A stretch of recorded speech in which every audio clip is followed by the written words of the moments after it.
திருநெல்வேலி மாநகர பகுதிகளில் செயல்படுத்தப்பட்டு வரும் பல்வேறு திட்டங்களை நகர்ப்புற மற்றும் உள்ளாட்சித்துறை அமைச்சர் KN நேரு, அமைச்சர் தங்கம் தென்னரசு ஆகியோர் ஆய்வு செய்தனர். முதலாவதாக பாளையங்கோட்டை மார்க்கெட் பகுதியை பார்வையிட அமைச்சர்கள் திட்டமிட்டிருந்தனர். இந்த தகவல் முன்கூட்டியே மாவட்ட ஆட்சியர் கார்த்திகேயனுக்கும் தெரிவிக்கப்பட்டிருந்ததாக சொல்லப்படுகிறது.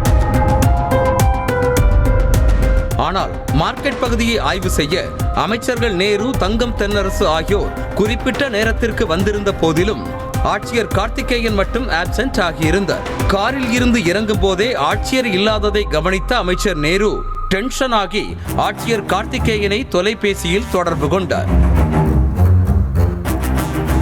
ஹலோ கலெக்டரா என கோபமாக கேட்ட அமைச்சர் நேரு, எங்க இருக்கீங்க சார், சொன்னீங்கன்னா நாங்களே வந்து பார்க்கிறோம் என கூறியதோடு, எப்ப வருவீங்க சார், 2 மினிஸ்டர் இருக்கிறோம், கலெக்டர் நீங்க இல்லாம எப்படி என கடிந்து கொண்டார். கலெக்டரா? ஆமா கலெக்டர், நீ எங்க இருக்குன்னா நான் வந்து உங்களை பார்ப்பேன். எங்க வந்துருக்கீங்க, எப்போ வருது சார்? சார் எப்போ வருது சார் கலெக்டர்? 2 மந்திரி வந்து நிற்கிறீங்க, கலெக்டர் நீங்கள் வரலன்னு அதுக்கு சார்.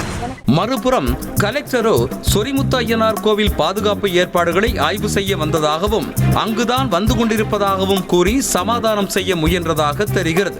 இதனையடுத்து போனை கட் செய்த அமைச்சர் நேருவிடம் கலெக்டர் சார்பாக ஆஜரான DRO சுகன்யா வணக்கத்தை கூறி அட்டெண்டன்ஸ் போட்டார். ஆனாலும் சமாதானமாகாத அமைச்சர் போமா என கூறி நகர்ந்தார்.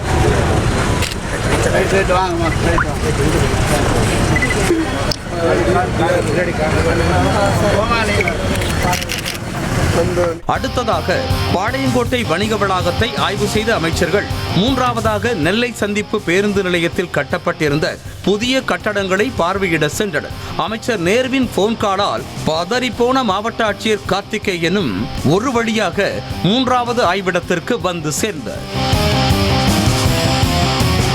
பிறகு மாவட்ட ஆட்சியர் கார்த்திகேயனை மட்டும் தனியாக அழைத்து அமைச்சர்கள் நேருவும் தங்கம் தென்னரசுவும் அட்வைஸ் செய்து அனுப்பியதாக தெரிகிறது. அமைச்சர் KN நேரு டென்ஷன் காரணமாக ஆய்வு நிகழ்ச்சிகள் அனைத்தும் பரபரப்பாகவே காணப்பட்டன. செய்திகளை உடனுக்குடனும் துல்லியமாகவும் தெரிந்து கொள்ள சப்ஸ்கிரைப் பண்ணுங்க.